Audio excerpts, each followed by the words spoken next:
অবশেষে পুজোর দিনের ব্লগটা শেয়ার করতে চলেছি আজ তোমাদের সাথে। যারা আগে থেকেই আমার ব্লগ দেখো তারা তো জানোই, তবে যারা জানো না তাদের উদ্দেশ্যেই বলি, এই পুজোটা আমাদের বাড়িতে হয়েছিল বৈশাখ মাসের বুদ্ধ পূর্ণিমাতে, যেটা কিনা প্রত্যেক বছরই হয়। আর একটা নয়, বরং দুটো পুজো, ভোলে বাবার পুজো আর একদিকে মা পদ্মাবতীর পুজো। আর প্রতি বছরের মতনই এবারের পুজোটাও বেশ সকাল সকালে শুরু হওয়ার কথা ছিল, যার কারণে ভোরবেলা উঠে একেবারেই তৈরি হয়ে তারপরে পুজোর জোগাড় শুরু করেছিলাম।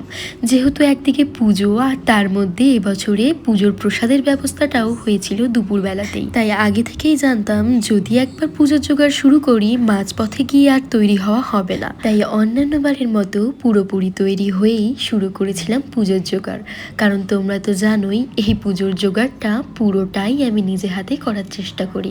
তাই তৈরি হয়ে মন্দিরে যেতে না যেতেই বসে পড়েছিলাম ফল বানাতে। যেহেতু দুটো পুজোর ফল বানাতে হবে, তাই আমার সাথে পাশের বাড়ির এক কাকিমাও বসেছিলেন ফল বানাতে। দুজন মিলে প্রথমে এক জায়গাতেই সমস্ত ফল বানিয়ে রেখেছিলাম, আর তারপর মায়ের আর বাবার আলাদা পুজোর কারণে সেগুলিকেই দুটি আলাদা পুষ্পপত্রে সুন্দর করে সাজিয়ে দিয়েছিলাম। ফল বানানো মোটামুটি হয়ে গেলে এরপর এক এক করে মাকে এবং বাবাকে তাদের পছন্দের মালাগুলো পরিয়ে দিয়েছিলাম। প্রতিবার যেহেতু মায়ের মূর্তিটা অতিরিক্ত মালার চাপেই ঠেকে যায়, তাই এবার যেভাবে মায়ের মালাগুলোকে লেয়ারিং করব সেইটা মাথায় রেখে প্রতিটা মালা আলাদা আলাদা মাপে করিয়েছিলাম। ব্যাস, এদিকে সমস্ত কিছু জোগাড় করতে না করতেই ঠাকুর মশাইও চলে আসেন। আর যেহেতু সমস্ত টুকুনি জোগাড় হয়েই গিয়েছিল, তাই ঠাকুর মশাই এসেই দেরি না করেই আগে বাবার পুজো স্টার্ট করেন। কারণ মায়ের পুজোর থেকেও প্রায় 5 গুণ বেশি সময় লাগে বাবার পুজো সারতে। যদিও বা এটাই যথার্থ কারণ নয়, কারণ হলো বাবার পুজো না করে কি আর মেয়ের পুজো করা যায়?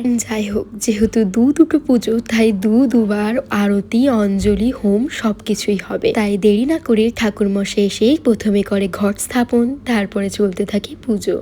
আর এরই মাঝে আমরা বাবার মাথায় জল ঢালি, তারপরে হয় আরতি, অঞ্জলি এবং সর্বশেষে হোম। আর এরই মাঝে আমন্ত্রিত অতিথিরা এসেছে, পুজো দেখেছে, প্রসাদ পেয়েছে, তবে তখন আর সকলের সাথে কথা বলার সময় হয়ে ওঠেনি আমার, যার জন্য বাবার পুজো শেষ হয়ে মায়ের পুজো শুরু হওয়ার মধ্যবর্তী যেটুকুনি সময় পেয়েছিলাম সকলের সাথে একটু গল্প করে নিচ্ছিলাম। তার কিছুক্ষণের মধ্যেই আবার শুরু হলো মায়ের পুজো। আর যেহেতু মায়ের পুজো হতে বেশিক্ষণ সময়ও লাগে না, যার কারণে পুজো শুরু হওয়ার কিছুক্ষণ পরেই শুরু হলো আরতি। আর তারপর আমরা মায়ের পায়ে আমাদের অঞ্জলি অর্পণ করলাম। এই এত পর্যন্ত পুজোতে বেশি একটা সময় না লাগলেও পুজোর বেশিরভাগ সময়টাই লেগেছিল হোমে। ব্যাস, এবার যজ্ঞ সম্পন্ন হলে যজ্ঞের ফোঁটা নিয়ে চরণামৃত মুখে দিয়ে ভঙ্গ হয়েছিল উপোস।